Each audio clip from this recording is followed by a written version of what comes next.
Ok, c'est bon. Vous écoutez Pyramide FM. Canal Plus vous donne l'heure. Il est 12 heures. Le week-end, c'est toujours chaud sur Pyramide FM. Sport en direct, DJ en live et invité politique. 105.5 FM. C'est ici que ça se passe. Des 12. Des 12. Le bureau à Tubé sur 105.5.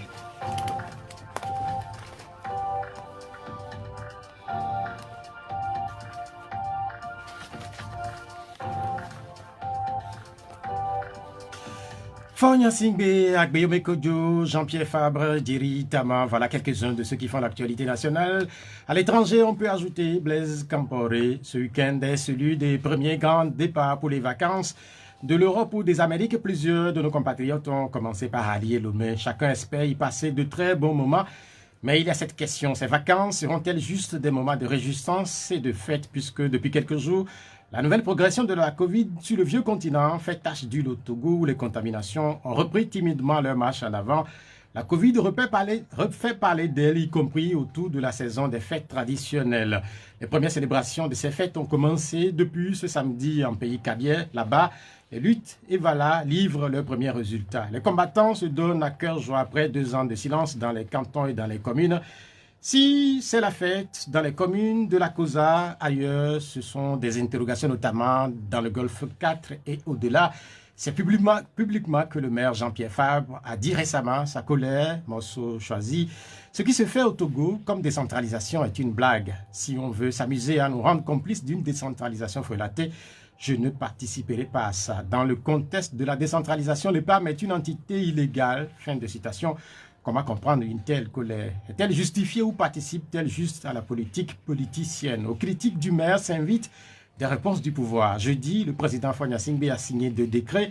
L'un précise que l'adressage des voies et places est une compétence partagée entre l'État et les collectivités territoriales. L'autre porte sur les modalités de destitution d'un maire ou de président du conseil régional. Le processus de décentralisation au Togo vient-il de connaître une nouvelle avancée ou est-il juste placé sous une épée de Damoclès suspendue sur sa tête? Dans plusieurs communes du pays, maires et conseillers municipaux, ministère de l'administration territoriale et structures déconcentrées ne sont pas toujours du côté de la loi. Il la viole comme parfois une femme. Cette semaine, c'est du viol d'une des filles de l'ancien Premier ministre Agbeyo Kodjo qui est mis sur la place publique. Les faits se seraient produits le dimanche 26 juin dernier. Qui pourrait se cacher derrière ce qui serait une atteinte aux droits de l'homme, ou mieux, aux droits de la femme? Depuis quelques années, ces droits ont évolué au point de consacrer plusieurs compétitions sportives aux femmes. C'est le temps de l'Euro féminine en Angleterre. C'est aussi le temps de la CAN des dames au Maroc. Cette semaine, les éperviers ont résisté aux lions indomptables. Continuons à croire en elles, écrira le président du Net. Mais elles n'iront pas plus loin. Comme un athlète, Diri Tama n'a pas hésité à suspendre 2 de ses cadres. La politique, c'est aussi le retour au pays de Blaise Compaoré. Mesdames, Messieurs, bonjour et bienvenue au D12. C'est l'adjointe au maire de Golfe 4, Maître Isabelle Meganvi, également vice-présidente de l'ANC, qui est notre invitée du jour. La tradition du D12 dans 45 minutes au 96 50 34 37 et puis 70 43 09 70. La mise en onde de l'émission est assurée par Bouga Koudouyor. Maître, bonjour. Bonjour, monsieur Atiobé. C'est la première fois que vous venez au D12. C'est vrai, c'est la première fois que je viens à Radio Pyramide. C'est bizarre, ça m'a fait tout drôle parce que j'ai pour l'habitude de faire le tour de toutes les stations de radio et autres. Mais c'est vrai, c'est la première fois. C'est mon baptême de feu au D12. J'espère qu'il y aura une prochaine fois. Surtout plusieurs prochaines fois. Ben je compte sur vous. Vous voyez, quand vous m'invitez, je suis toujours présente. Ok, on vous invitera de plus en plus. Pour commencer, je me demande, hein, vous êtes présidente, vice-présidente de l'ANC, vous êtes adjointe au maire ou encore vous êtes avocate, donc maître. Et lequel de ces titres-là vous préférez le plus? Oh, bah, il n'y a pas de préférence hein, entre... Déjà que je déteste les titres. Vous savez, au Togo, nous avons une vilaine habitude hein, de nous bombarder de docteurs, professeurs. etc. Mais pour ce qui est de ma profession, je suis obligé de porter le titre de maître parce que l'auxiliaire de justice que je suis, c'est comme ça, c'est dans notre déontologie. Au niveau de la mairie, je suis première adjointe au maire lorsque je me trouve là-bas. Et puis à l'ANC, je suis vice-présidente, deuxième vice-présidente de l'ANC lorsque je me trouve également à l'ANC. Est-ce que c'est pas lourd tout ça à porter? Oui, c'est lourd, mais bon, j'ai choisi de le faire et c'est vrai, c'est difficile de porter toutes ces casquettes, mais c'est un choix de vie et je l'amène autant que faire se peut avec les forces et la volonté dont je dispose. Oui, il a porté toutes ces charges ou toute cette charge depuis des années, puisqu'on vous a découvert sur la scène publique, ça fait des années. C'est une scène, que ce soit au niveau politique, que ce soit au niveau de votre profession, ou même également au niveau des mairies, un monde dominé par les hommes. Vous êtes quand même une des rares femmes à être là depuis. Est-ce que c'est facile d'être dans ce monde des hommes? Je dirais qu'au Togo, ce n'est pas facile parce que les gens ont l'habitude de dire que bon, une créature de Dieu qui ne fait pas, excusez-moi le terme, pipi comme un homme, est classée pas au devant de la scène. Hein. Habituellement, c'est là où on veut la retrouver. La femme à la cuisine et faire des grosses et tout le reste. Mais moi, j'ai la chance d'évoluer dans un domaine, je ne sais pas si c'est un hasard ou c'est ma personne qui fait faire des choses comme ça, mais ce que je remarque, c'est que j'évolue dans des atmosphères où on sait me donner ma place. Et souvent, ce n'est pas une place telle que je l'ai décrite tout à l'heure à la cuisine ou derrière la scène. Je veux dire, au niveau de l'ordre des avocats du Togo, vous savez, il y a des femmes avocates. Avant que moi je ne vienne au barreau en 1994, il y avait déjà des femmes de renommée. Il n'y en avait pas beaucoup. Mais aujourd'hui, le barreau regorge de beaucoup de femmes qui font leur travail aussi bien que les hommes, pour ne pas dire des fois mieux que les hommes. Et donc, à ce niveau-là, nous n'avons aucun problème. Je n'ai aucun problème lié à mon sexe ou bien lié au genre. Également, au niveau de l'ANC, c'est vrai qu'au niveau de l'ANC, c'est la politique, c'est un monde d'hommes et autres. Mais j'y ai ma place et j'y ai ma place au même titre que les hommes, à égalité que les hommes. Et des fois même, j'ai des occupations qui me dépassent et auxquelles même, moi-même, je me débine. C'est-à-dire que il m'est demandé souvent d'intervenir dans des domaines où, bon, je me dis, bon... je n'y pourrais pas, je ne pourrais pas, je laisse la place à quelqu'un d'autre, etc. Sinon, à l'ANC, une place de choix est réservée aux femmes. D'ailleurs, c'est de grandes militantes qui animent le parti. Et donc, je n'ai pas de problème là-bas non plus. Bon, c'est vrai qu'au niveau de la mairie, bon, je me retrouve avec mon président national au niveau de l'ANC, M. Jean-Pierre Fabre, qui n'a aucun problème de ce genre-là et qui, lui, privilégie plutôt la compétence que les considérations liées au sexe et autres. Et donc, que vous soyez un homme ou une femme, si vous êtes compétent, si vous faites bien votre travail et autres, il n'y a pas de problème. Donc, au niveau de la mairie, de la commune du Golfe 4 aussi, je n'ai pas de problème à ce niveau. C'est vrai, c'est difficile. Faire la politique, surtout dans l'opposition au Togo, est en général difficile. Mais que ça soit difficile du fait de mon sexe, je ne le crois pas. Enfin, moi, je ne le subis pas ainsi. Je subis seulement les difficultés liées au fait de faire la politique au Togo dans l'opposition. On a constaté quand même que politiquement, il y a une promotion qui est faite de plus en plus de la femme. La dernière fois en France, une femme a été nommée Premier ministre. On sait qu'au Togo, le Premier ministre, c'est une femme. Et la présidente de l'Assemblée nationale, c'est également une femme. Et puis, il y a cette question, si demain le pouvoir venait à être conquis par les femmes, certains pensent qu'elles exerceraient mieux que les hommes. Est-ce que c'est vrai? Vous savez, je crois que c'est parce que, sûrement, hein, qu'elles donnent la vie. Elles sont plus déterminées. Bon, je fais partie de cette catégorie, je suis une femme. Elles sont plus déterminées et elles sont plus sérieuses au travail. C'est ce qu'on remarque la plupart du temps. Bon, maintenant, à partir de là, les cataloguer, parce que souvent, ce qu'on remarque, c'est que dans les associations, on a l'habitude, on leur laisse jamais le poste de présidente, mais de trésorière, parce que on estime qu'elle s'occupe bien. Elle n'a pas pour habitude de mettre la main dans la caisse, etc. Elle gère bien les choses et tout ça. Bon, moi, je suis pas totalement d'accord avec ça, parce que j'estime qu'une femme présidente d'une association peut bien faire, peut même mieux faire qu'un homme à ce même poste. Mais bon, ceci dit, je crois que du fait que elle donne, parce que c'est une créature spéciale, hein, créée par Dieu, la femme. Quand vous voyez un peu dans la Bible spirituellement comment la femme a été créée et tout ça, vous comprenez que Dieu y a mis le plus grand soin. Et c'est peut-être à partir de là que bon, tout ce qu'elle touche, tout ce qu'elle fait, la distingue par rapport à son... j'allais dire à son je voulais utiliser le terme d'accompagnateur, mais c'est pas totalement ça, qui est l'homme. Bon, mais ceci dit, la femme, elle est femme parce qu'elle se fait. Elle doit se faire aussi.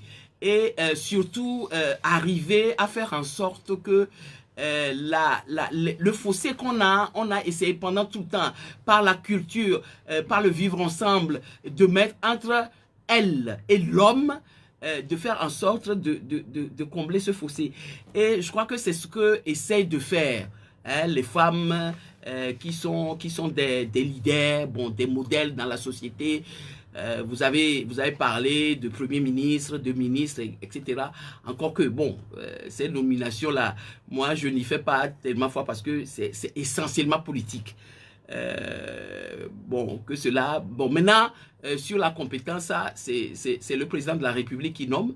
Et donc, c'est lui qui sait. Bon, mais elles sont là, pour le cas spécifique critères, du Togo, elles sont là depuis quelques temps maintenant. Sans doute mais, que vous les regardez faire. Oui, Est-ce qu'elles vous donnent de la satisfaction? Non, bon, je veux dire, elles sont en train de mettre en place la politique d'un gouvernement que moi je combats. Je suis de l'opposition. Et donc, moi, je ne combats pas parce que elles sont femmes, ou bien je ne peux pas ne pas combattre parce qu'elles sont femmes. Non, je combats une politique sur laquelle je ne suis pas d'accord. Et donc, que cette politique-là soit exercée ou soit mise en œuvre par une femme ou par un homme, c'est le principe même, c'est la gouvernance même qui fait l'objet de mon opposition. Et donc, à partir de là, bon, que ça soit par une femme ou par un homme, peu importe. Vous ne trouvez pas de circonstances atténuantes? Non, ce n'est pas une question de circonstances atténuantes. C'est une question de combattre un système sur lequel je ne suis pas d'accord ou sur la base de laquelle le développement, je conçois que le développement du pays ne se fait pas. Et donc que ce système-là soit exercé par une femme, et ça je vous ai dit tout à l'heure que nous, ce n'est pas tellement à l'ANC, ce n'est pas tellement au sexe que nous pensons ou au genre, mais plutôt à la compétence ou à la manière de faire en sorte que le changement intervienne, que la démocratie pour laquelle nous tous nous battons arrive et que ça soit transcrit dans la vie de tous les jours de tous les Togolais. Nous allons continuer par parler de femmes et nous allons avoir votre position brièvement sur trois faits qui touchent les femmes. D'abord, la présence des femmes du Togo à la Coupe d'Afrique des Nations de football. Cette présence s'est arrêtée ce samedi avec la défaite devant l'équipe de la Zambie. L'équipe du Togo, composée de très jeunes filles, a résisté cette semaine à l'équipe du Cameroun. Ça a soulevé beaucoup d'enthousiasme dans le pays. Un mot de cette présence du Togo à une compétition majeure sur le continent africain. Une présence qui a donné encore de faux espoirs aux Togolais. Exactement comme bon, cela s'est passé avec les hommes, les éperviers tout dernièrement et autres. Pour les femmes aussi, d'abord, lorsque vous êtes femme, vous êtes fière déjà que le Togo ait pu aller jusque-là dans le domaine du football au féminin. Mais l'espoir a été de très courte durée. Et ça m'amène à affirmer qu'il faut repenser tout ça. Il faut repenser le sport au niveau du Togo pour que l'espoir que les Togolais...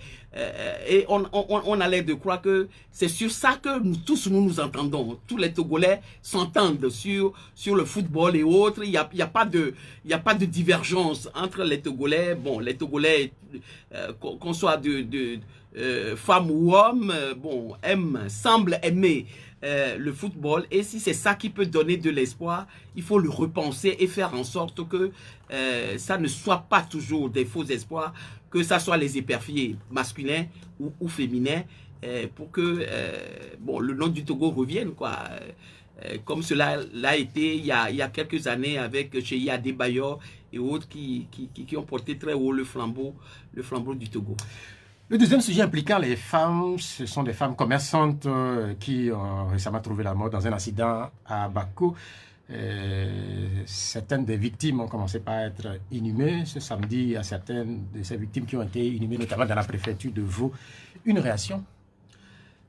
Consternation, parce que vous avez parlé de la femme, et la femme togolaise principalement, battante, qui lutte sur tous les plans pour faire vivre sa famille, vivre son ménage. Elle est tout le temps sur les routes, elle est partout en train de se battre au quotidien pour sa survie et autres et tout ça. Et ça amène aussi à s'interroger sur la sécurité routière, parce que il y a pas eu que cet accident. C'est vrai que cet accident-là a été assez grave, beaucoup de morts et tout le reste, mais ça pose le problème global de la sécurité routière, de la sécurité tout court dans notre pays, et du contrôle sur les véhicules, parce que nous a-t-on dit c'était un véhicule dont les deux pneus avaient éclaté, le chauffeur a perdu le contrôle et qui a mis ce véhicule-là dans le ravin et donc ôté la vie à ces femmes-là. Je voudrais d'entrer m'incliner devant la mémoire de ces braves femmes tombées dans la recherche des solutions à leurs problèmes quotidiens, et inviter tous les acteurs concernés par ce problème à prendre le problème à bras le corps et à faire en sorte de nettoyer nos routes. Quand je dis de nettoyer nos routes, c'est tant sur le problème de l'entretien des routes, que sur le problème de la surveillance des véhicules mis en circulation qui doivent répondre aux normes de sécurité et qui ne doivent pas permanemment mettre en danger la vie de nos populations. Et puis le troisième sujet concerne cette allégation concernant une affaire de viol perpétrée sur une des filles de l'ancien Premier ministre Agbeyomi Kodjo. C'est lui-même qui l'a révélé cette semaine. La fille et son mari avaient été entre-temps cambriolés. Une réaction? Je l'ai appris, mais j'avoue que jusqu'à présent, j'ai de la peine à croire que une aberration pareille puisse se passer dans notre pays. Je n'ai pas pour habitude d'intervenir sur un sujet que je ne maîtrise pas encore. Je n'ai pas les éléments pour savoir véritablement si ça avait été passé, mais lorsque on parle de viol, bon, tout à l'heure vous avez dans votre introduction, mais je dis que c'est dans le code pénal, et ça c'est pas des formations professionnelles, c'est un crime. ce n'est ni une contravention ni un délit, c'est un crime. Ça veut dire que c'est d'une gravité extrême dans l'échelle des infractions.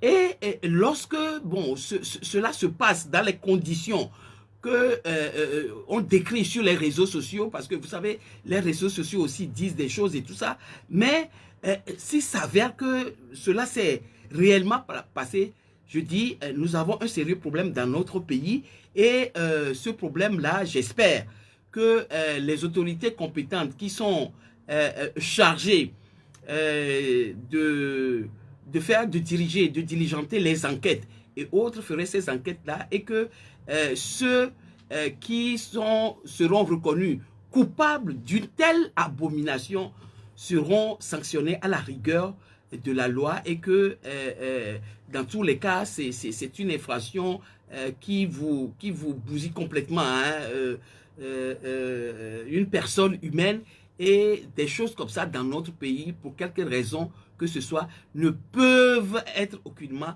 tolérées. Donc, c'est avec consternation que j'ai lu ces informations sur les réseaux sociaux. Je n'ai pas la confirmation encore, mais s'il s'avère que c'est vérifié, nous avons de sérieux problèmes et j'espère que les autorités de ce pays prendront la mesure de la gravité de la chose et s'apprêteront à diligenter toutes les enquêtes idoines et à pouvoir arrêter les coupables et à les sanctionner dans la rigueur de la loi. Merci. Après ces détours, venons donc à un des sujets qui agite le processus de décentralisation ces derniers jours au Togo, à savoir la question de l'adressage des rues. D'autres questions connaissent aux mairies. Première question, vous venez de Golfe 4. Quelle est la situation géographique de votre commune? Alors, bon, le Golfe 4 a été découpé, d'une manière assez complexe. La situation géographique, c'est que Golfe 4 est composé de 27 quartiers. Je dirais, essentiellement de l'ancienne ville, de la vieille ville de Lomé, qui compte les quartiers comme Koyoviakope, Nyekonakwe, Anoukope, Adobukome, Adaoulato et autres. Le centre-ville et qui monte jusqu'à vos studios ici et s'arrête au niveau de la Villa Corto, puisque Beklikame qui fait partie des 27 quartiers de Golfe 4 est là-dedans. Et donc, au sud, ça part de Koyoviakope, de la frontière de Koyoviakope vers le carrefour du Festival des Glaces. Ça, c'est sur le littoral.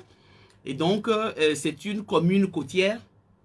Ils partagent la plage avec le Golfe 1, le Golfe 6, Lac 1 et autres. Et puis, ça monte vers le boulevard pour englober le quartier de Koyoviakope sans le quartier de Anoukope sans le camp RIT, qui se retrouve dans Golfe 4, remonte vers Gbadago et autres, puisque Gbadago aussi fait partie de la commune du Golfe 4, et donc vient à Tikoumé, Beklikame et autres. Bon, c'est un découpage assez alambiqué qui donne une forme assez atypique. Et puis, de là aussi, ça va jusque au niveau du collège Strebler.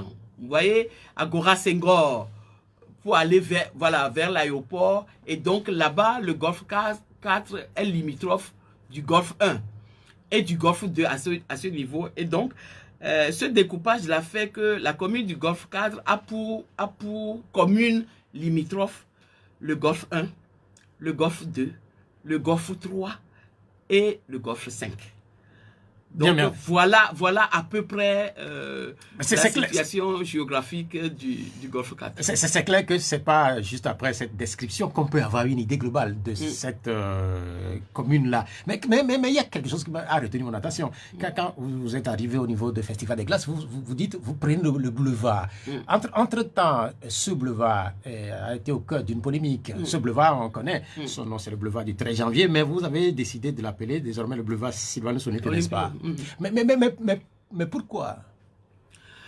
Pourquoi?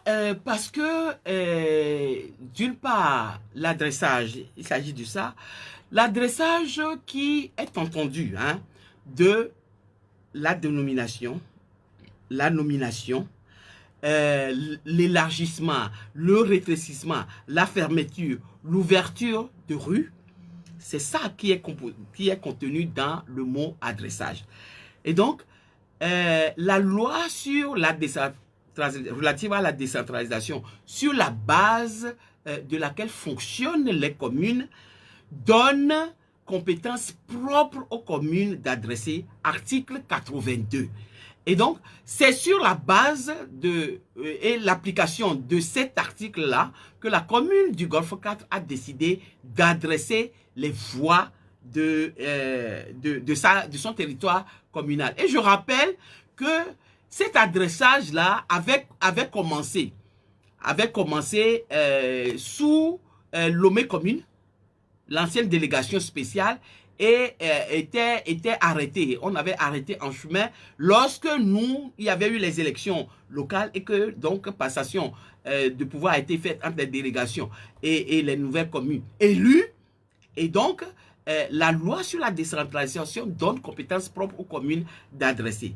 Et donc, la commune du Golfe 4, après avoir accompli certaines missions qui relèvent de sa compétence, tant propre que partagée ou autre, que lui confère cette loi-là, a décidé, son conseil municipal a décidé à un moment donné, compte tenu d'un certain nombre de remarques, par exemple, de courriers que nous recevons de nos populations sur le fait qu'ils ne soient pas d'accord avec les nouveaux noms qui ont été donnés. Je vous ai dit tout à l'heure que l'ancienne Lomé Commune a commencé l'adressage et a changé des noms et autres. Et donc, qui nous ont écrit en nous disant, mais l'adressage relève de la compétence propre de la commune et tout ça. Bon, nous, on a une rue qui s'appelle par exemple la rue Cuclu, qui s'appelait avant par un autre nom qui avait de la signification pour nous, mais entre-temps, pour des raisons que nous ignorons, on a changé ce nom. Par exemple, il y a une rue qui s'appelle rue Jacob Adjalé. Parce que vous n'êtes pas sans ignorer que le territoire de Lomé appartient essentiellement aux gens de Béouz, Aplaou et autres, et que leur aïeul, c'est le aïeul qui s'appelle Jacob Adjalé. Et donc, cette rue-là passe dans le quartier de Nironakwe. Et les terres qui sont là-bas appartiennent d'origine à cette collectivité-là. Et donc, cette rue s'appelait rue Jacob Adjalé. Entre-temps, on l'a changé en rue Bassar. Donc, les populations se posent la question de savoir, mais pourquoi rue Bassar? Est-ce que, bon, il y a un Bassar qui a habité cette rue-là? Est-ce que, bon, à supposer même qu'un Bassar ait habité cette rue, est-ce que, bon, il faut lui donner le nom de rue Bassar en lieu et place des fondateurs, en lieu et place du propriétaire originel qui est Jacob Adjalé? Bon, les gens se sont posé cette question. Maintenant, en ce qui concerne le boulevard sur lequel vous posez la question, ce boulevard-là a gardé sa dénomination de boulevard du 13 janvier. Or, vous savez qu'il y a eu un processus de réconciliation, la CVJR et autres, où on avait décidé tous ensemble de ne plus ressusciter ou bien de ne plus continuer à honorer les dates et les faits qui fâchent. Et les faits qui ont contribué à diviser drastiquement les Togolais. Et donc, parmi ces faits-là, il y a le 13 janvier qui est la date de l'assassinat du premier président togolais démocratiquement élu qui est M. Sylvanus Olympio, qui s'est battu pour avoir l'indépendance du pays. Et donc, c'est ce jour-là que le président Sylvanus Olympio a été assassiné. Pendant longtemps, cette date a été célébrée et on l'appelait d'ailleurs date de la libération du Togo, l'assassinat du premier président du Togo et autres. Et donc, la CVJ a trouvé qu'il n'était plus normal de célébrer une telle date. Parce que vous vous rappelez, à l'époque, le 13 janvier, c'était des défilés grandioses qui se passaient. Et de telle manière que même la date du 27 avril, qui est la date de l'indépendance du Togo, n'était même plus célébrée. C'était le 13 janvier qui était célébré à la place et autres. Et donc, avec la CVJ, on a décidé de cesser de fêter hein, à cette date-là, de telle manière que la date du 13 janvier aujourd'hui n'est plus célébrée et autres. Mais la grande question, pourquoi cette fête-là a été rayée de la carte des célébrations du Togo, mais le nom est resté au boulevard. Et donc, nous sommes dit au niveau du Golf 4 que il faut faire un retour à celui dont on a célébré l'assassinat pendant des années et tout ça, et redonner, donc débaptiser ce boulevard-là et lui donner le nom de Sylvanus Olympio. Ça, c'est la première raison.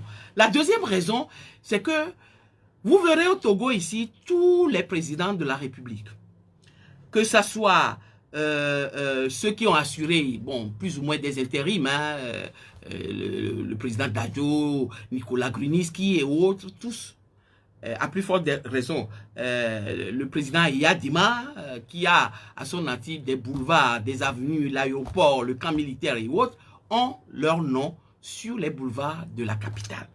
Seul Sylvanus Olympio n'a pas de nom inscrit sur un boulevard, ce que nous estimons être une injustice qu'il faut réparer en redonnant à l'histoire sa vraie vérité. Si je peux parler ainsi, je dis bien vraie vérité. Hein. C'est vrai que c'est une tautologie, mais c'est le cas de le dire. C'est redonner à l'histoire togolaise sa réelle signification. Donc, voilà pour les raisons, les raisons pour lesquelles, parce que nous estimons au Golf 4 qu'il n'y a pas de raison que le président français, François Mitterrand, ait une avenue au Togo. Même Georges Pompidou en avait eu, Joseph Strauss, et tout ça, c'est Mobutu Sese Seko, et autres, Félix Houphouët-Boigny, est leur nom sur les boulevards et les avenues de notre capitale, et que vous ne trouverez pas l'appareil en Côte d'Ivoire, à Abidjan ou à Kinshasa et autres, et que le premier président du Togo n'est pas son nom. Et donc, nous avons voulu redonner à l'histoire sa vraie réalité. Mais ce que vous venez d'expliquer, elle tient la route, sans doute. Mais vous posez là une question qui est une question nationale, qui sans doute dépasse le simple cadre de Golf 4, puisque c'est Sylvanus Olympio, quand même, c'est un élément national. Est-ce que ce type de question ne doit pas être réglé ou traité dans un cadre beaucoup plus national? Je ne le crois pas. La loi sur la décentralisation a réparti les compétences. Vous savez, il y a 3 types de compétences. Il y a les compétences propres des communes que la loi leur donne. C'est la loi qui donne aux communes la compétence de faire ça. C'est listé, adressage, etc., etc., tout ça. Compétences propres, ça veut dire quoi? Ça veut dire que ce n'est que les communes qui peuvent faire ça. Il y a d'autres compétences que la loi a estimé être des compétences un peu plus compliquées et qui peuvent dépasser la compétence exclusive des communes. Et ça, on l'a mis dans les compétences partagées. Et donc, on va dire, sur ces compétences-là, vous, communes, vous ne pouvez pas les accomplir toutes seules. Vous les ferez, vous les accomplirez avec le gouvernement, avec les ministères, ainsi de suite. Par exemple, quand on parle la santé, ça, les compétences données aux communes qui relèvent de la santé. Par exemple, la gestion de ce que nous appelons les centres médico-sociaux. Parce que les hôpitaux, on a estimé que ça dépasse les communes, c'est pas de la compétence des communes. Donc, les centres médico-sociaux, c'est des compétences et en compétences partagées que les communes le font avec le ministère de la Santé. Il en est également des écoles maternelles et primaires qui sont de la compétence partagée entre les communes et le gouvernement, donc le ministère de l'enseignement et autres. Et donc, le législateur a estimé que, par exemple, l'adressage des rues, c'est la compétence propre du commune. Parce que au Togo, on n'a pas inventé la roue. Hein. Ce n'est pas le législateur togolais qui a inventé la roue. C'est comme cela que ça se passe dans tous les pays qui ont choisi de décentraliser. Et donc, on donne à la commune le fait de s'organiser sur son territoire en adressant les rues, en leur donnant les noms, en les élargissant, en les rétrécissant, en les fermant, en les dénommant et autres, c'est de la compétence propre. Et donc, ensuite, il y a ce qu'on appelle les compétences transférées. Ces compétences-là, en principe, sont de la compétence de l'État au niveau du pouvoir central, mais qui peut décider de les déléguer, de les transférer à une commune. Et donc, en les transférant, transfère également, je veux dire, les finances ou les fonds qu'il faut pour que cette commune-là puisse exercer ces compétences-là en lieu et place du pouvoir central. Voilà comment c'est organisé au niveau de la décentralisation. À partir du moment où une compétence relève de la compétence propre du commune, on n'a plus besoin d'aller demander l'autorisation de X ou Y pour le faire. C'est le conseil municipal qui décide de faire en sorte que ce qui est de la compétence propre de la commune se fasse. Mais vous voyez, c'est tout à fait normal. Par exemple, lorsque nous avons décidé au niveau du conseil communal du Golfe 4 de nous saisir de la question de l'assainissement, c'est le premier problème que nous avons réglé dès que nous sommes entrés en fonction, parce que nous estimons que les quartiers qui forment la commune de Golfe 4, que le problème de l'assainissement, de la salubrité est un problème d'important. Vous avez parlé tout à l'heure dans votre introduction des inondations, etc. et autres.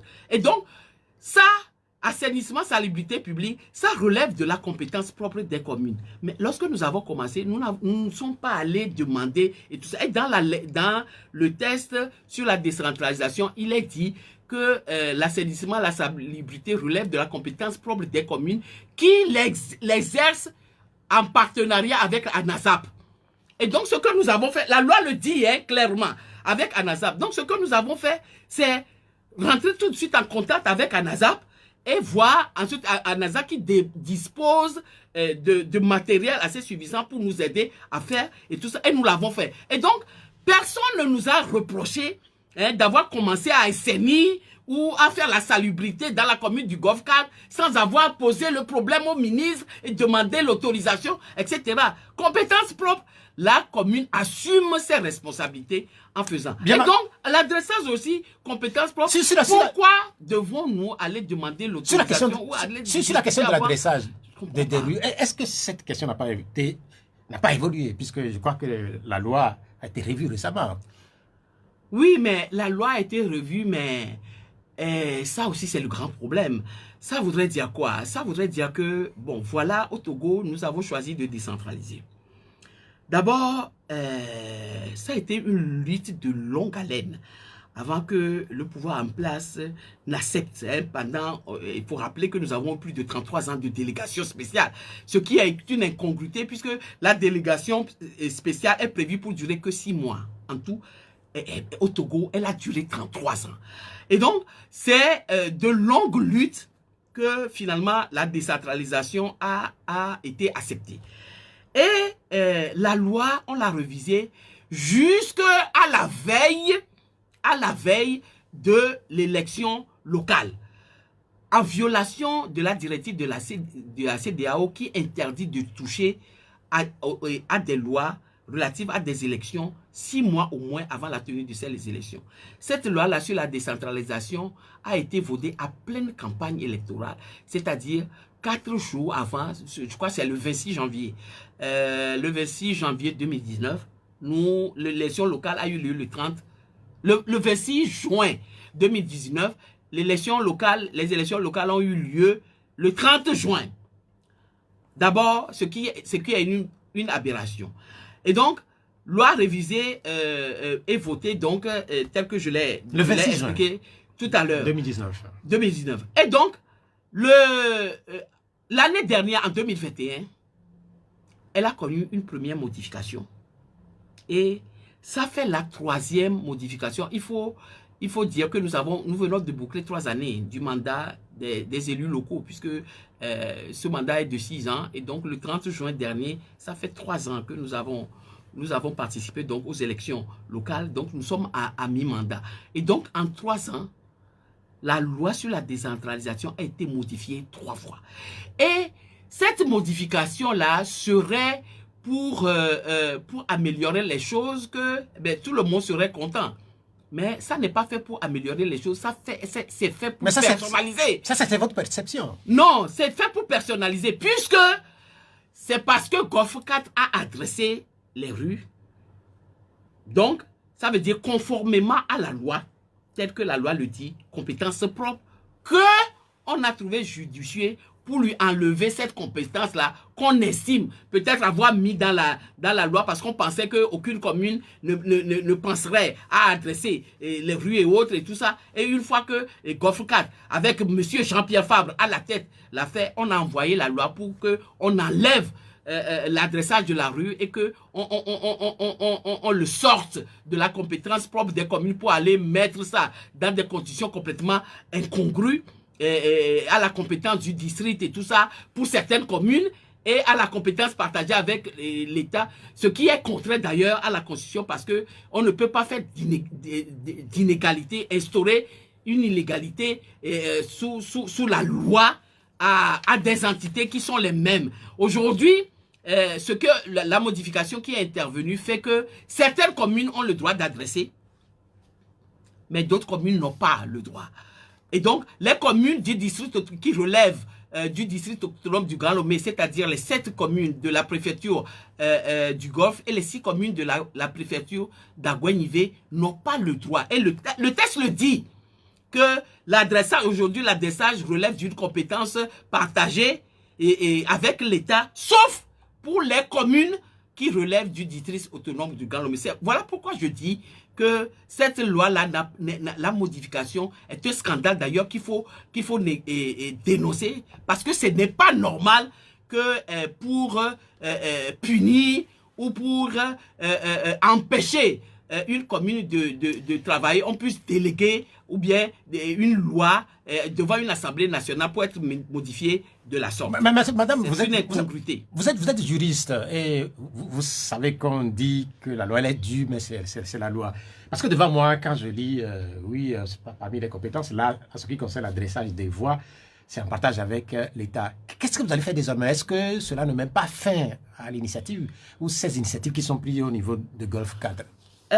Vous savez, nous, vous avez vu que l'adressage, c'est un sujet que nous avons étudié dès que nous sommes entrés en fonction. Hein. Je vous ai dit que tout à l'heure que nous venons de boucler 3 années.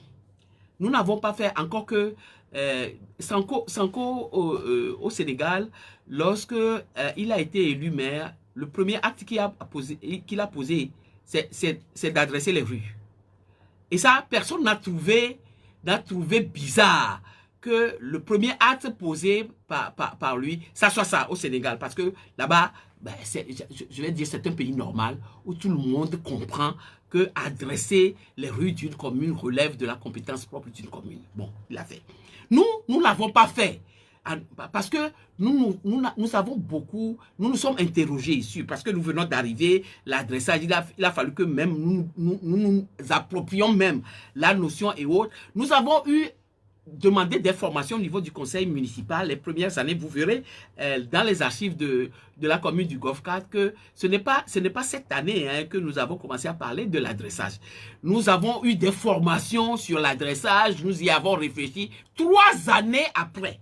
Avant de décider, et lorsque nous avons décidé de le faire, nous avons dans un premier temps refait 13 rues. Nous avons dénommé 13 rues. Et la suite, nous avons continué à faire la suite, à nous interroger. Bon, cette rue-là, quel est le nom qu'il faut lui donner? Quelle est l'explication? Quelle est la justification? Qu'est-ce qui nous paraît la décision la plus logique, la plus juste, etc. et tout ça. Et donc, nous avons pris une deuxième délibération qui a adressé 100 rues, plus les 13 que nous avons adressées en premier. Et donc, tout ça là, moi je vous le dis, nous l'avons fait conformément à la loi qui nous donne compétence pour se faire, et nous nous en tenons à là. Et si le gouvernement a trouvé opportun de déférer la loi à l'Assemblée nationale pour qu'on la modifie, ça veut dire que le gouvernement sait que nous avons accompli ces deux adressages, tout le moins, conformément à la loi, et que là-dessus, il ne peut rien nous reprocher parce que c'est la loi qui prévoit. Bon, maintenant, j'ai dit tout à l'heure que moi je trouve saugrenu qu'on règle les problèmes de la République de cette manière-là. Surtout que si nous avons véritablement opté pour la décentralisation, nous ne pouvons pas retirer à chaque fois que un maire essaie d'accomplir conformément à la loi sa mission. Nous ne pouvons pas régler le problème en lui retirant la compétence, en faisant modifier la loi et en donnant la compétence qui relève de la commune à une institution qui est le district autonome du Grand Lomé, qui est une nébuleuse dont on ne sait même pas où ça commence et où ça finit. Bien, merci madame. Dans quelques instants, les auditeurs vont devoir vous poser des questions comme c'est de tradition ici, mais cette question avant, c'est de savoir quelle est l'urgence ou quelle est est-ce que ça fait partie des priorités? Puisque c'est cette question qu'on écoute un peu partout. Est-ce que ça fait partie des priorités? Vous savez, je dis, horrifié par la manière de gérer les problèmes des Togolais depuis un moment. Voilà un maire qui accomplit sa mission conformément à la loi. La loi lui donne compétence propre pour adresser un conseil municipal qui fait son travail. Et puis voilà des gens qui sortent et qui disent « Ah oui, mais vous, l'adressage, quelle est la priorité en ce moment d'adresser les rues ?» Mais je peux comprendre, je peux comprendre que ceux qui n'ont aucune raison valable pour dénoncer ou bien pour venir, pour remettre en cause ce que le conseil municipal de la commune du Golfe 4 a fait en application de la loi, puissent se poser des questions aussi tordues. Je peux comprendre. Mais que les Togolais s'approprient de cette question qui relève même de l'aberration pour en faire leur problème et la poser, c'est ça qui me dépasse et que je ne peux pas accepter. Quelle est la priorité? Où est-ce qu'on n'a jamais vu dans un pays l'oppresseur en train de déterminer pour l'opprimer ce qu'est sa priorité? Est-ce qu'on n'a jamais vu dans un pays l'oppresseur dire à l'opprimé, voilà ta priorité, fais ceci, fais cela? C'est comme ça que je pose le problème. Qui est l'oppresseur? Oui, mais je vous avais dit tout à l'heure que la décentralisation a été obtenue de haute lutte. Ce n'est pas que le pouvoir en place a voulu décentraliser. Ça, je peux vous le dire. Oui, mais en fait, est-ce qu'on peut parler d'oppression à ce niveau-là? Oui, on peut parler d'oppression parce que si on enlève, par exemple, à la commune du Golfe 4 aujourd'hui, ou à toutes les communes, du fait que la commune du Golfe 4 a exercé sa compétence pour donner au district autonome, mais on peut parler d'oppression parce que ça veut dire quoi? Ça veut dire que quelque chose qui relève de la compétence d'une commune, on lui enlève pour aller donner ça à une institution qui a été nommée, à qui on peut donner toutes les directives, sachant que à la commune peut, se basant sur la loi, faire ce qui... C'est pour ça que je parle en termes de... C'est-à-dire que c'est le pouvoir en place qui n'accueille pas la décentralisation. C'est l'impression que vous avez. Oui, c'est l'impression de bonne volonté. Mais ce n'est pas à ce pouvoir central de déterminer, par exemple, on ramène le problème au niveau du Golfe 4 et du gouvernement. Donc, le Golfe 4 décide d'adresser les rues en application de l'article 82 de la loi sur la décentralisation. Le ministre de l'administration territoriale prend une note pour dire ce que vous venez de faire, c'est de nuire et de nuire le fait, je ne reconnais pas. Alors que le ministre de l'administration territoriale sait très bien que la loi ne lui donne pas l'autorisation de revenir sur les décisions d'un conseil municipal par une autre, mais de saisir la chambre administrative de la Cour suprême pour faire annuler tout acte d'un conseil municipal qu'il juge arbitraire ou illégal. Il prend une note et le fait. Et donc, après, on nous dit, à nous, qui avons exécuté la loi, on nous pose la question de savoir, mais est-ce que ce que vous faites là est prioritaire? La question qui se pose. La question qui se pose, est-ce que c'est prioritaire? Est-ce que c'est prioritaire par rapport à quoi? On dit, est-ce que c'est prioritaire par rapport à la vie chère? Est-ce que c'est prioritaire parce que nous avons des problèmes de sécurité? Monsieur Atiegbe, laissez-moi en finir avec cette histoire parce que moi, je ne supporte plus qu'on me pose une telle question parce que je trouve la question idiote et elle abêtit notre population. Non, mais c'est la réalité, quoi. C'est-à-dire que... C'est une priorité à la gauche. Non, excusez-moi. On dit, est-ce que les Togolais sont confrontés au problème de la vie chère? Alors, vous adressez les rues, est-ce que c'est à la commune du GOFCAT de régler les problèmes de la vie chère? C'est ça la question qu'il faut se poser. Dans les compétences qu'on a données aux communes, ne figure pas le règlement de la vie chère. Le règlement de la vie chère, c'est le gouvernement, c'est le chef de l'État qui sont compétents pour régler ce problème au niveau des Togolais. Ce n'est pas les communes. Les communes, on leur a donné des compétences restrictives. Et c'est dans ces compétences-là que se trouve la décence. Donc, on ne peut pas nous poser la question aujourd'hui de savoir est-ce que c'est priorité par rapport à la vie chère? Est-ce que c'est priorité par rapport à la sécurité? On a compris, madame. À la sécurité, non, excusez-moi, à la sécurité. Je regarde le temps. Oui, madame, oui, mais donc, il faut, monsieur Atiegbo, il faut nous aider.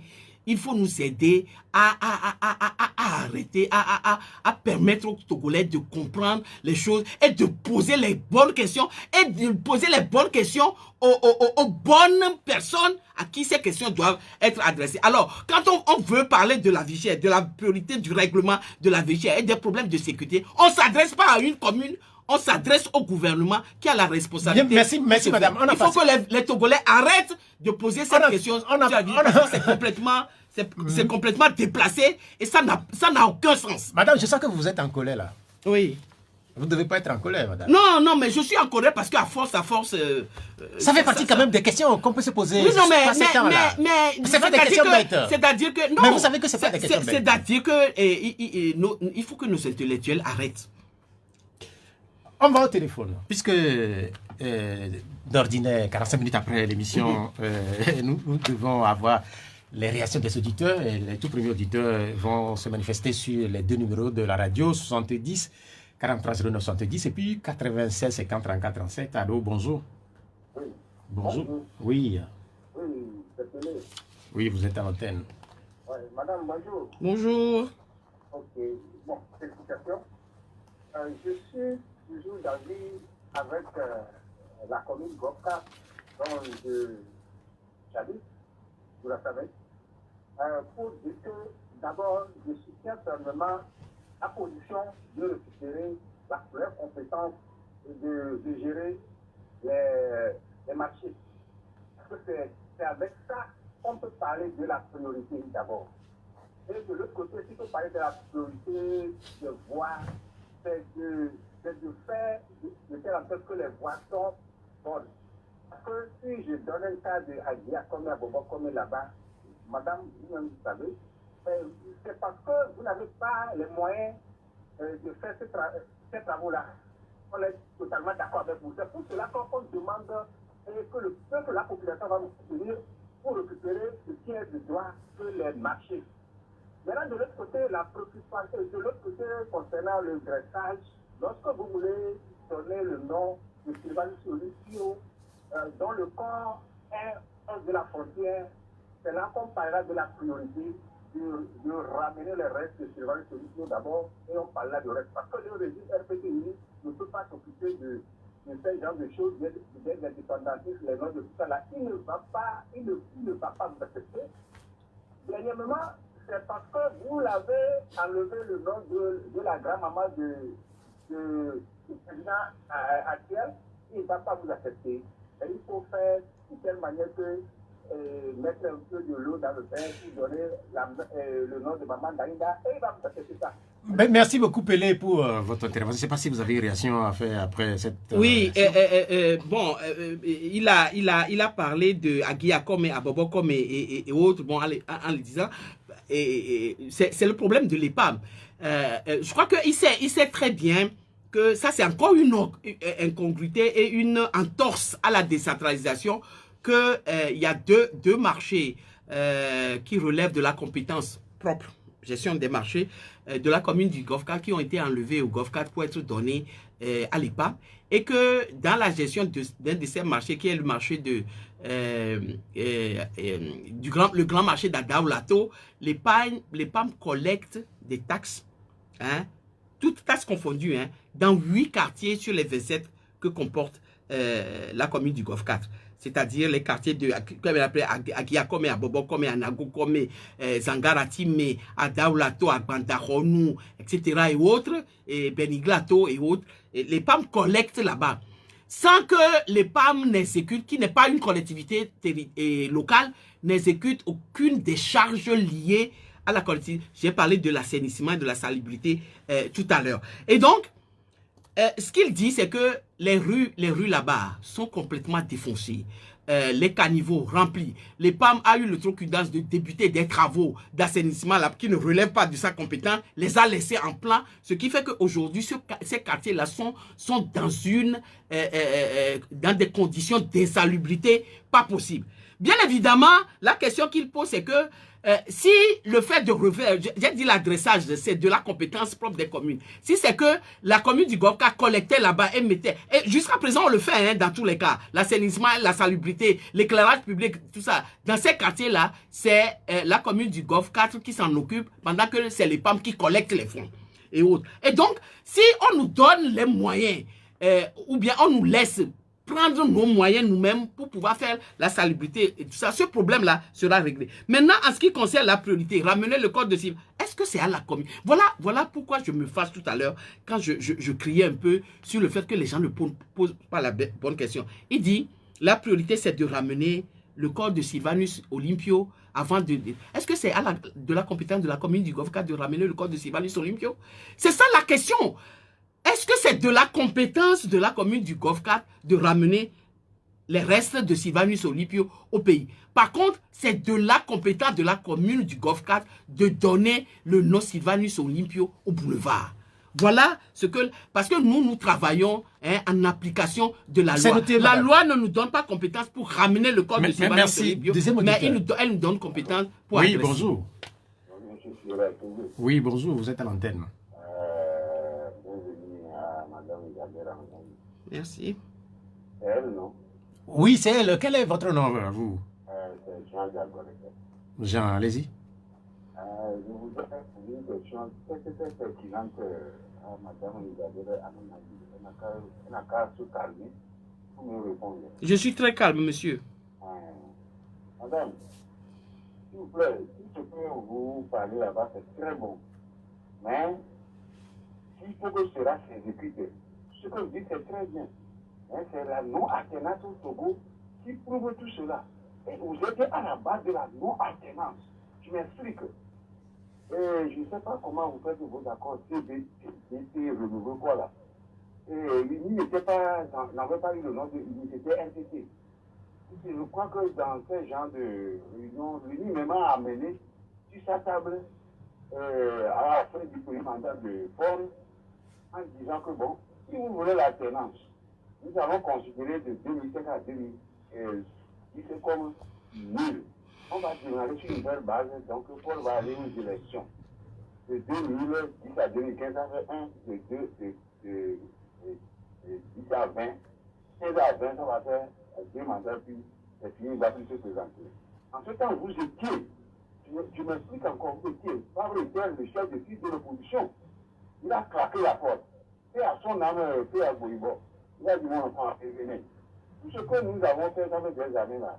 Pendant 10 ans, pour réaliser ce que nous demandons, c'est bon, on n'a qu'à signer ça. Vous avez claqué la porte. Si aujourd'hui nous sommes là, la tenante ne vient pas, vous êtes à la base. Répondez-moi la question. C'est une question ou c'est une affirmation? C'est pas une question, monsieur.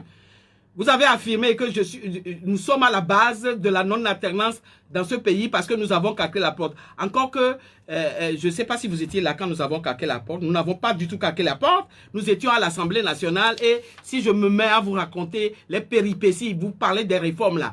la péripétie des réformes, lorsque ça s'est passé, ce n'est pas comme vous le dites là, que ça s'est passé parce qu'il y a une loi que le gouvernement a amenée à l'Assemblée nationale. Nous, de l'opposition, nous l'avons voté. Le gouvernement, les députés de la majorité à l'époque à l'Assemblée nationale avaient voté contre. Je ne sais pas si vous vous rappelez de ça. Ça, vous n'en parlez pas. Vous dites qu'on a claqué la porte et tout ça. Mais non, on n'a pas claqué la porte. Nous avons déposé aussi proposition proposition de loi de révision constitutionnelle sur la base desquelles des discussions ont eu lieu. Ça a été mis en sourdine. On est revenu là-dessus. On a refait. Entre-temps, c'est vrai que l'opposition qui s'est mise ensemble pour déposer la proposition de loi, il y a certaines parties de l'opposition, dont le cas, qui sont revenus pour dire, bon, c'est vrai, vous voulez, tout ça, nous vous l'accordons, etc. Est-ce que à l'époque, à l'Assemblée nationale, cette proposition a faite par le cas, je me rappelle, si mes souvenirs sont bons, c'est fait par le cas et a dit. Est-ce que cette proposition a été acceptée par les députés de UNI qui étaient à l'Assemblée nationale? Alors, pourquoi vous nous mettez la non-alternance sur la tête? Ce n'est pas nous qui fraudons les élections pour se maintenir au pouvoir. Ça fait 60 ans que ça dure et tout le reste. Nous sommes intervenus à l'Assemblée nationale en ce qui concerne les réformes parce que nous avions, lorsque nous avons donné notre voix au peuple pour qu'on nous élise à l'Assemblée nationale, nous avons dit que nous voulons faire les réformes. Les réformes telles que le peuple togolais les voulait, c'est ce que nous avons fait à l'Assemblée nationale. Donc, nos électeurs et nos populations qui nous ont donné mandat pour les représenter là-bas, c'est ce que nous avons fait. Et donc, aujourd'hui, si vous nous donnez vous nous mettez la responsabilité de la non-alternance sur vous dites non, on a compris, madame. Moi, Allô, bonjour. Je ne suis pas d'avis. Oui, vous êtes à l'antenne. Monsieur Avogadro. Vous êtes fan? Oui. Là, j'ai deux questions à poser au maître Lagalin. D'abord, il y a toujours circulaire sur les réseaux sociaux concernant la violation de Dr Abdou au Congo. Je ne sais pas si l'affirmation est vérifiée. D'abord, si cette affirmation-là est vraie, j'aimerais vous la poser la question en tant que leader du parti politique. Et en tant que femme, et puis quelqu'un qui connaît la loi, comment elle pense gérer cette situation-là? Est-ce que je m'ai posé la question, qui fait que ce auteur-là resterait impunis, ou bien parce que la docteur Abdoumé, il est de la CMK, donc cette affaire-là ne concernait pas les gens de la RIC? C'est la première question. La deuxième question, il y a de cela, c'était en 2013 qu'on est venu insérer Etienne Yakamoué, le ministre de l'ANC. Il y a de cela quelques temps. Mais l'opposition peine toujours à retrouver les moyens pour la vraie alternance. Les gens qui sont donnés à vie, d'autres sont devenus des handicapés, d'autres à l'esprit, qui sont devenus des prisonniers. Ce qu'on constate, c'est qu'il y a de la tyrannie entre les partis politiques là. Comment elle comprend cette situation-là? Merci. Bien, merci. Sur la première partie de la question, nous avions posé cette question déjà, et sans doute que vous n'avez pas été là au début de l'émission, mais notre invité va se faire le devoir de rappeler sa position sur cette question qui avait été soulevée cette semaine par Agbéomé Kodjo et les proches d'Agbéomé Kodjo. Une de ses filles a été violée le dimanche 26 juin dernier. Oui, on l'avait dit en début d'émission. Bon, j'avais condamné le fait. J'avais dit également que je n'ai pas toutes les informations et je n'aime pas rentrer dans des informations, des faits que je ne maîtrise. J'ai appris, comme tout le monde, sur les réseaux sociaux et autres. Mais en attendant de vérifier, j'ai condamné parce que rien ne peut justifier une abomination pareille. Maintenant, la personne pose la question de savoir comment je vais gérer ça. Bon, je veux dire... Non, juste sur... C'est un crime, je l'ai dit. Hein, c'est un crime, donc un acte très grave à la loi pénale. et à la femme qui révolte, la femme que je suis. Mais ce n'est pas à moi, Isabelle Ameganvi, de gérer la situation. C'est aux autorités pour pouvoir diligenter les enquêtes idoines pour déterminer ceux qui sont les auteurs d'une abomination pareille, et ensuite aux autorités judiciaires de se saisir et de sanctionner une fois qu'on aura trouvé les auteurs et autres. Moi, je ne peux que m'associer à la douleur de la victime, dénoncer le fait et exiger que les autorités fassent leur travail de lumière sur cette affaire-là. Mais ce n'est pas moi qui peut, gérer ce problème. La deuxième partie de la question porte sur la difficulté de l'alternance dans notre pays. C'est une question qui revient presque tous les dimanches. Oui, bon, la difficulté de l'alternance, c'est vrai que lorsque on met la responsabilité sur l'opposition, mais il ne faut pas que les nôtres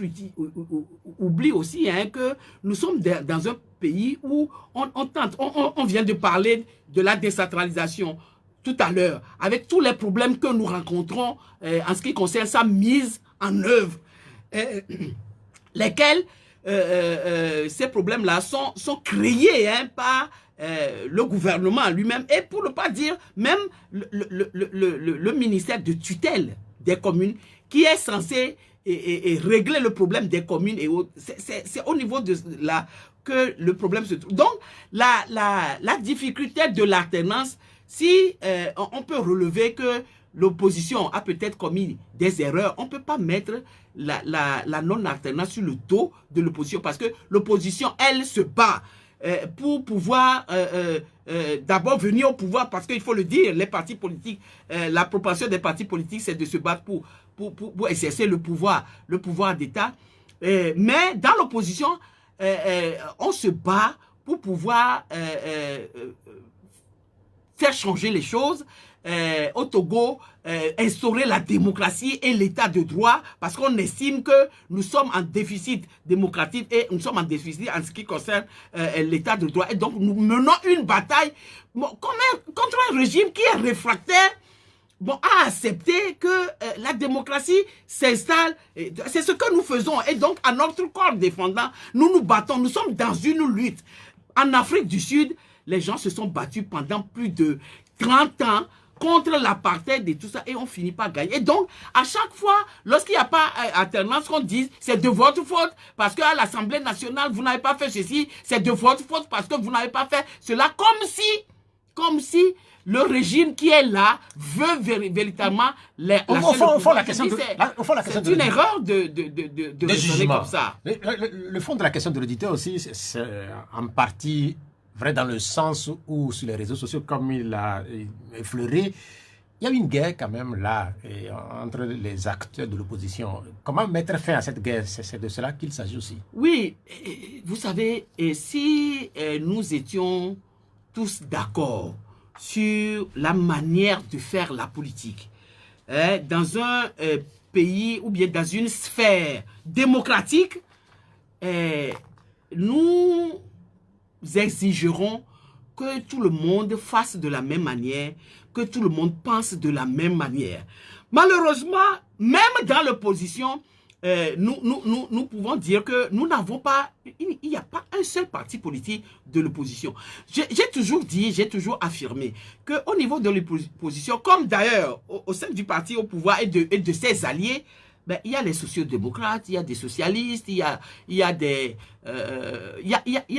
toutes les tendances politiques possibles qui se retrouvent de part et d'autre. Donc, mais il faut que les Togolais qui se battent pour l'alternance, qui se battent pour la démocratie, sachent que quand bien même on est des partis de l'opposition, on n'est pas obligé de penser, de faire les choses de la même manière. C'est peut-être pour ça que il y a une centaine de partis politiques. Donc, quand on a ouvert sur la démocratie et le multipartisme, il y a plus de... D'ailleurs, des partis politiques continuent à se créer jusqu'au jour d'aujourd'hui, et donc forcément, on ne peut pas penser les choses de la même manière. Maintenant, ramener les choses, ramener cela à la guerre qu'il y a aujourd'hui. Moi, je suis désolé aussi, de ce que je vois sur les réseaux sociaux, on ne peut pas dire que ça relève de la politique. Hein.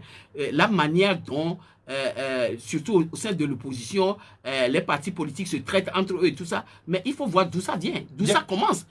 On a vu dans ce pays un archevêque émérite aller sur les radios traiter un leader politique de judas, de corrompus, de voleurs et de tous les noms et tout cela. Donc c'est peut-être de là aussi la source du problème. Est-ce que vous ne pensez pas qu'il est temps de mettre fin à tout ça? Oui, mais je pense qu'il faut mettre fin à tout ça. C'est vrai, moi je n'ai jamais été d'accord que ça ait même commencé. Mais est-ce que c'est nous qui avons commencé? Est-ce que c'est moi qui ai commencé? Est-ce que c'est à moi de mettre fin? Puisque ceux qui ont introduit ça dans la vie politique du pays continuent toujours à alimenter cette manière de faire la politique. Je le précise encore, qui n'est pas la meilleure manière de faire la politique. Allô, bonjour. Allô, bonjour. Oui, votre nom. Allô? Oui, vous êtes à l'antenne. Quel est votre nom? Monsieur David. David, allez-y. Salut le plateau. Ouais. Madame, Bonjour. félicitations. Merci. Bon, moi, je comprends que le pouvoir ne veut pas que on aille de mettre que c'est les maires de l'opposition qui ont réalisé ceci et cela. C'est très clair. Ils ont bloqué tous les domaines. Ma question est que vous complétez entre vous, les maires de l'opposition et la deuxième question, c'est que vous n'allez pas changer la politique de vous parce que dans tous les domaines, le pouvoir a tout confisqué et l'a bloqué. Le même candidat de maintenant, ils vont départ le pas électoral, présidentiel, pareil. Est-ce que vous pensez faire la politique autrement? On ne le va pas. Merci, bonne émission. Bien, merci. Bon, la première question, est-ce que nous nous concertons entre nous, maires de l'opposition? Bon, d'abord, il faut relever qu'il n'y en a pas beaucoup. Il n'y en a pas beaucoup. Mais sur certaines questions, je peux dire oui. Pour ce qui nous concerne, nous nous concertons sur un certain nombre de questions. Mais la concertation n'oblige pas comment dire, à l'entente. Ça veut dire quoi? Ça veut dire, même si nous nous concertons, nous ne pouvons pas obliger, je parle de la commune du Golfe 4, ça, hein, nous ne pouvons pas obliger les autres maires qui sont autonomes et responsables dans leur commune, bon, à faire comme nous, par exemple. C'est-à-dire que chaque maire, chaque conseil municipal imprime à son mandat la volonté de faire et la manière dont ils veulent faire. Et donc, ce que le Golfe 4 juge important, juge prioritaire, puisque c'est le terme utilisé, priorité, peut-être n'est pas la même chose que ce que l'autre commune lambda juge prioritaire et nécessaire pour se faire. Et donc, la concertation, oui, mais chaque maire et chaque conseil municipal décide, voilà, de la politique qu'il veut imprimer à son mandat. La suite, la politique autrement. La politique autrement, moi, je suis dans un parti politique qui se bat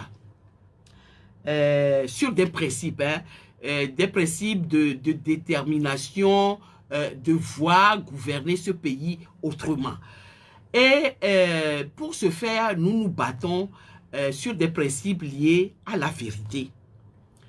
Et donc, c'est dans ce contexte-là que nous faisons la politique au niveau de l'ANC.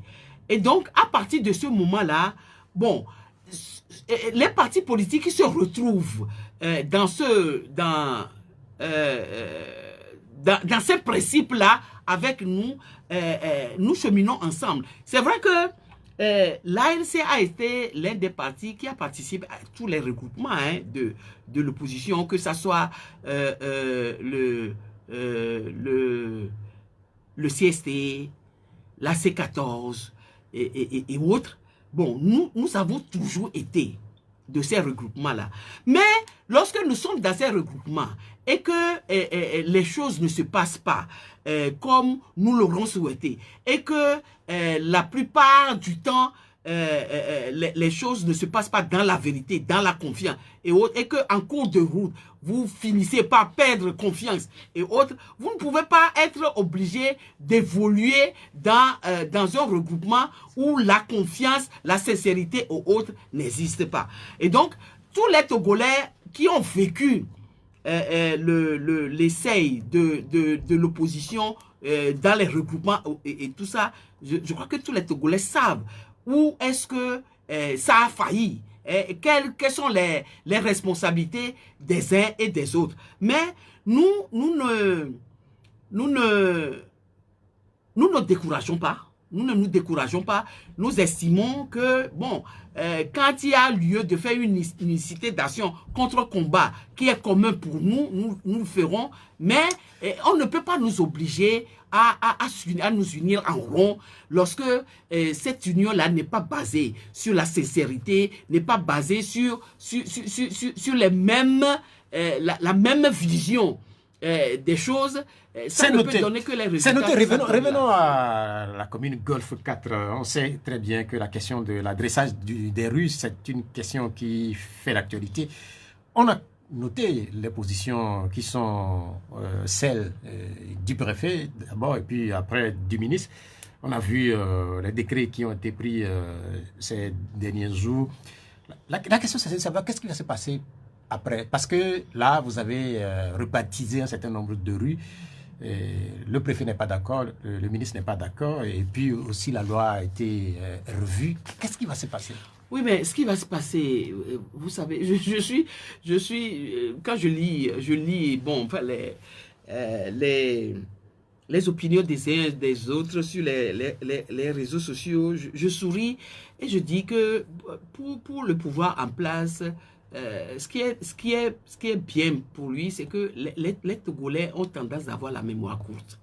La plupart, c'est dans ce pays que nous avons, il n'y a pas longtemps, où on nous avait chanté « La loi n'est pas rétroactive, la loi ne vaut que pour l'avenir, elle n'a pas d'effet rétroactif. » D'accord? On nous l'a chanté et j'ai vu celui qui est le chantre de cette chanson-là, monter sur les réseaux sociaux la dernière fois pour dire que l'adressage de la rue, ce n'est pas de mettre une plaque sur une rue. C'est qui? Qui lui a dit... Qui lui a dit... Non, il se reconnaîtra. C'est un ministre qui lui a dit que au Golfe 4, nous avons pensé avant d'adresser que c'est seulement mettre une plaque sur les rues qui est l'adressage. Nous sommes loin, hein, très loin devant lui, parce que si lui pense que l'adressage pour nous, ça a été mettre une plaque sur nous, c'était ça. Et donc, le chantre de la loi n'a pas d'effet rétroactif, ben, moi, je lui renvoie les effets de la modification qu'on vient de faire au forceps au niveau de l'Assemblée nationale, plus les décrets et tout ça, pour rappeler que, voilà ce que je dis. Que pour vous, la loi n'est pas rétroactive. Si dans ce pays, la priorité du gouvernement, c'est de décentraliser en centralisant. La priorité du gouvernement, c'est d'enlever, c'est de prétendre donner aux communes la propension de pouvoir faire la décentralisation, développer les communes, mais en leur retirant à chaque fois, à chaque année, à chaque semaine, les prérogatives qui sont les leurs pour les donner à un district autonome. Si c'est ça qui est la priorité du gouvernement, nous, au Golfe 4, nous avons décidé que 3 années après notre mandat à mi-mandat, notre priorité, c'est d'adresser les rues. C'est ce que nous avons fait en conformité à la loi. Noté, et les effets de la délibération, des 2 délibérations municipales merci, allô. Allô? Bonjour. Bonjour, M. Perrault. Oui, quel est votre nom? Oui, c'est Aninefa. Ninefa. Oui. Vous nous appelez de quel golfe? Je pose depuis Avatar. Avatar, mais c'est quel golfe là-bas? Avatar, golf, quoi. Ok, allez-y. Ok, je vais poser une question à Madame Isabelle. Oui. En 2016, la LC nous avait dit pas de réforme, pas d'élection. Après tout, ils ont participé aux élections et ils ont été partis. Et en 2020, après la proclamation des résultats, et avant la proclamation, ils avaient dit qu'ils ont reconnu qu'il y a deux candidats qui sont en avance. Après le résultat, à donner ça de résultat, il serait resté pour quand même.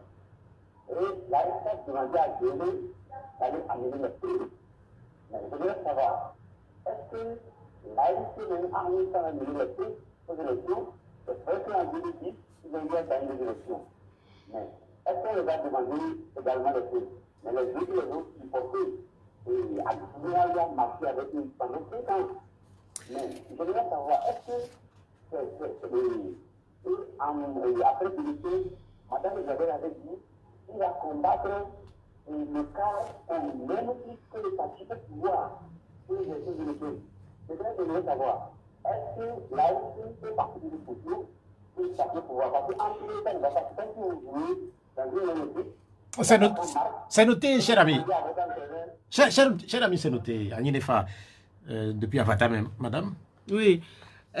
Bon, d'abord, pas de réforme, pas d'élection. Bon, les gens racontent cela et tout ça, mais nous étions dans une situation bien déterminée en 2015. Hein,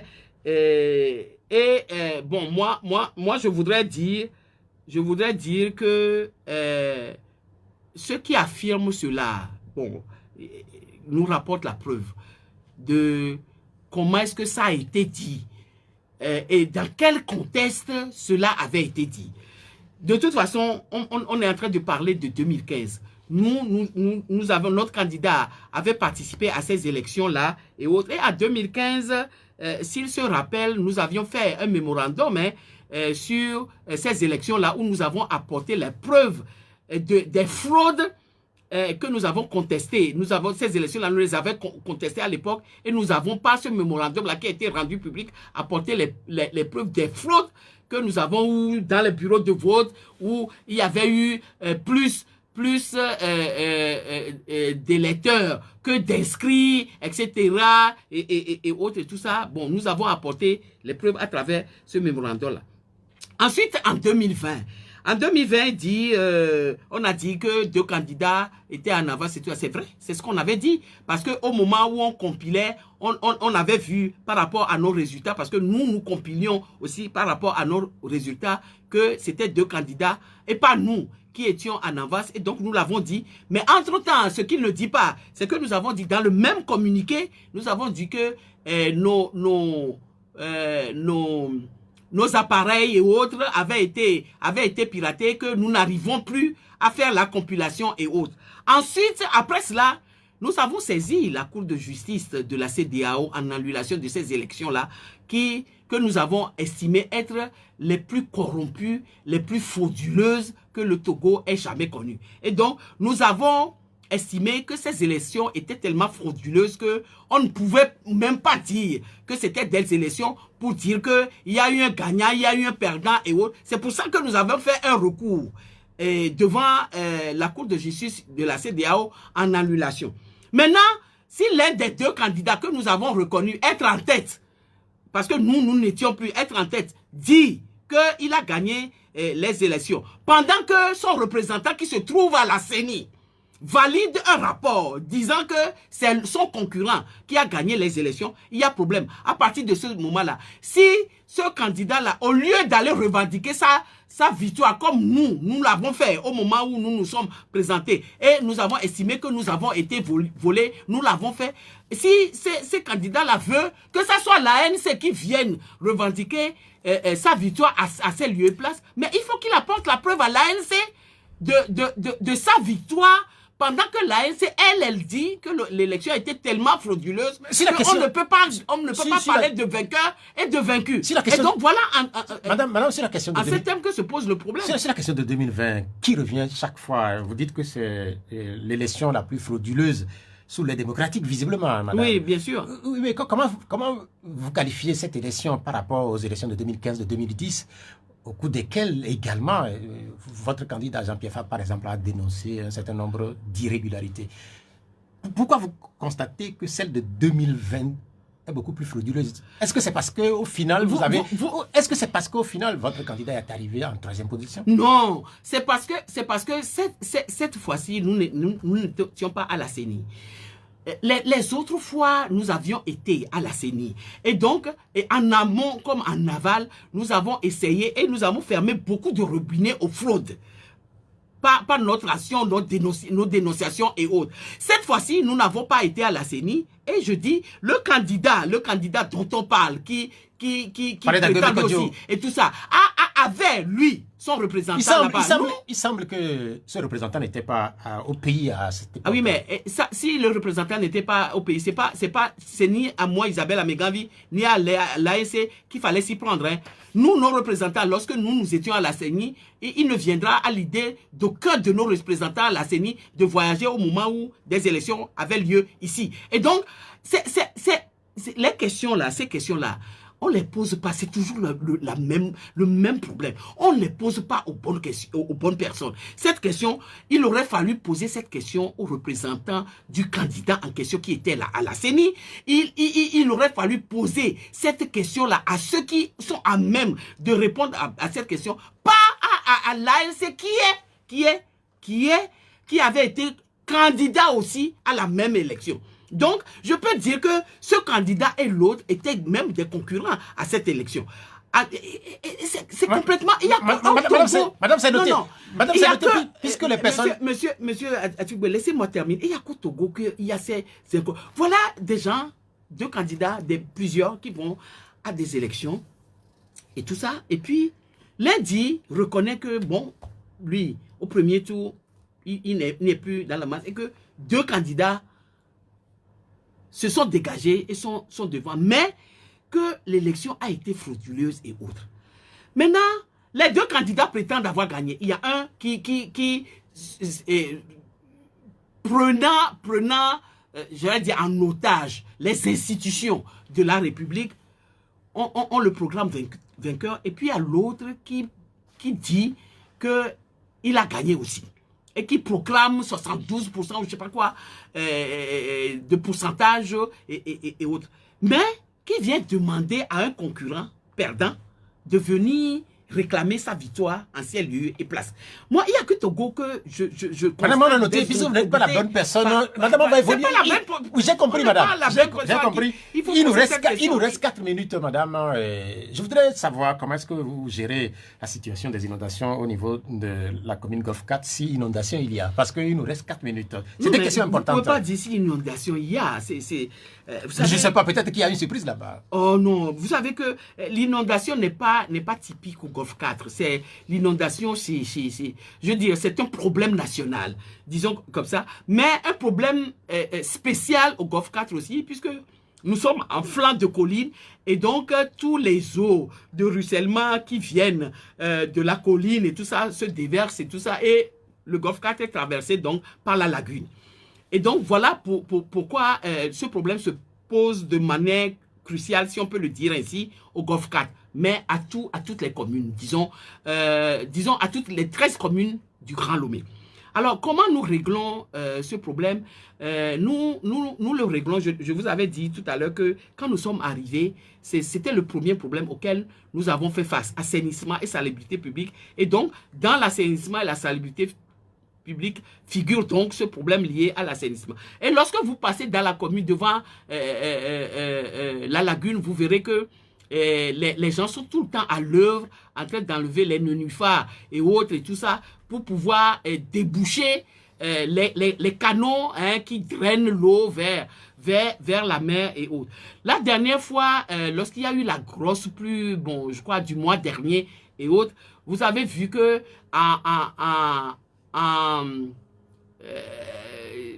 avec les maigres moyens dont nous disposions, parce que régler ce problème d'inondation, c'est très difficile, ça nécessite d'énormes moyens. Nous avons essayé de faire ce que nous avons pu en dotant la commune de 30 motopompes avec lesquelles que nous avons distribué dans tous les quartiers, avec lesquels nous avons parlé au plus pressé. Également, après le pompage des eaux des maisons et autres, nous avons distribué du chlore aux gens pour désinfecter vous savez, les puits. C'est pas autres, facile. Visiblement, c'est pas facile. C'est pas du tout facile. Et donc, je dis, et là, je veux lancer un coucou. Et quand on fait bien, on le dit aussi. À Anazap, avec qui la loi nous demande sur l'assainissement et la salubrité de travailler, qui fait ce travail-là en partenariat avec nous. Et donc, voilà comment nous gérons le problème de l'inondation. Encore quelques deux questions pour clôturer cette émission.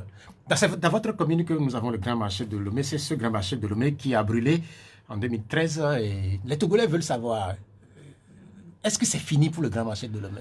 Monsieur Atioué, très bonne question, mais vous ne la posez pas à la bonne personne. Pourquoi? Parce que le grand marché de Lomé, je vous l'ai dit tout à l'heure, est bien installé sur le territoire du Golfe 4, mais sa gestion a été enlevée pour être donnée à l'EPAM, une institution qui, moi je l'appelle une nébuleuse finalement, et autres. Et donc, est-ce que c'est fini? Est-ce qu'on va le faire? Ce n'est pas à moi qu'il faut poser cette question, puisque le grand marché de Adaolato n'est pas dans l'escarcelle de la commune du Golfe 4. Sa gestion lui a été enlevée pour être donnée à l'EPAM qui le gère et qui gère au même moment que ce marché 8 autres quartiers de la commune du Golfe 4. Et donc, voilà. Et c'est avec tristesse et horreur que je vois que 13 années après l'incendie de ce marché, on en est encore là à se poser la question aux mauvaises personnes. Bien, on a compris. La dernière question. On va sans doute que cette dernière question, c'est pour la bonne personne. C'est vrai que les bonnes femmes viennent nous voir à la mairie pour nous poser la même question. Hein. Madame, sans doute que vous êtes la bonne personne sur la dernière question. La dernière question, c'est votre conclusion. Votre conclusion. Ma conclusion, c'est... Bon, je l'avais dit tout à l'heure, c'est la première fois que je viens dans vos studios et j'espère que c'est une première fois qui augure de passage régulier pour venir expliquer aux Togolais l'actualité, les problèmes, ce que nous faisons, surtout au niveau de la commune du Golfe 4 et tout ça et autres. Mais je veux dire aux auditeurs et principalement aux populations de la commune du Golfe 4 que nous avons décidé d'être là pour elles et tout ce que nous faisons dans l'intérêt de nos populations, pas dans les nôtres propres et que nous allons continuer à le faire ainsi pour pouvoir demain et avoir le courage de les regarder en face et de leur rendre compte de ce que nous avons fait du mandat de 6 ans qui nous ont donné à l'effet de les représenter. Merci beaucoup, au niveau de la commune. Merci beaucoup, Maître Isabelle Abeganvi. Je rappelle que vous êtes à l'adjointe au maire de la commune Golfe 4, également vice-présidente de l'ANC et avocat au barreau du Togo. L'émission, elle s'achève, elle sera rediffusée tout à l'heure à partir de 19h. Merci à Vincent Selasboga Koudoyo pour la mise en onde technique. Moi, je suis Pierre Watiogbe. Prochain rendez-vous au D12 dimanche, 12h. Au revoir.